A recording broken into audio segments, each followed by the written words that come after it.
Mais ce qu'on peut retenir, c'est que c'est un modèle qui garantit le minimum pour tous. Et c'est un modèle également qui n'est pas contre la concurrence, qui n'est pas contre le libéralisme, naturellement, qui va avec l'économie de marché.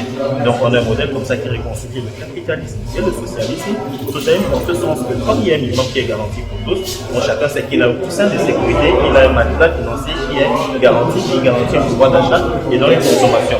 Ça c'est pour le côté social. Maintenant, côté capitalisme, on a le système qui a quand même des bons éléments du capitalisme, à savoir la propriété privée, la libre concurrence, la libre entreprise. Donc de ce point de vue, tout individu dans le marché, dans le système, sait que pour consommer, il a besoin d'un pouvoir d'achat. S'il a besoin de plus de pouvoir d'achat, il faut investir davantage, il faut travailler davantage, il faut s'impliquer davantage, il faut produire davantage. Donc de ce point de vue également, il y a une répartition qui tient compte du mérite et des performances de chacun. Donc c'est ainsi que le système réconcilie les deux modèles qu'on nous a souvent imposés.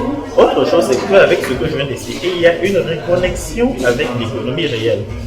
Les gens ne consommeront plus au-delà de leur capacité, les gens ne consommeront plus au-delà de leurs possibilités d'endettement. Donc ils ne consommeront que ce qu'ils auront produit. S'ils ont besoin de plus de consommation, naturellement ils faut investir davantage en termes de travail pour avoir plus de pouvoir d'achat.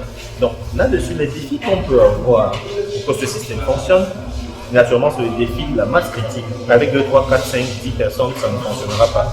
Il faut des milliers de personnes pour que le système démarre. Il faut qu'il y ait plusieurs personnes morales, qu'il y ait plusieurs entités économiques, qu'il y ait plusieurs entreprises qui soient connectées au réseau et qui proposent une large panoplie de biens, de services, des produits pour que ça avance. Donc il y a ce problème de taille critique. Et si le système veut s'internationaliser, il faudra régler le problème de la parité. Parce que comme je l'ai évoqué, il y a des pays pour lesquels le bien n'a pas la même valeur qu'au Togo.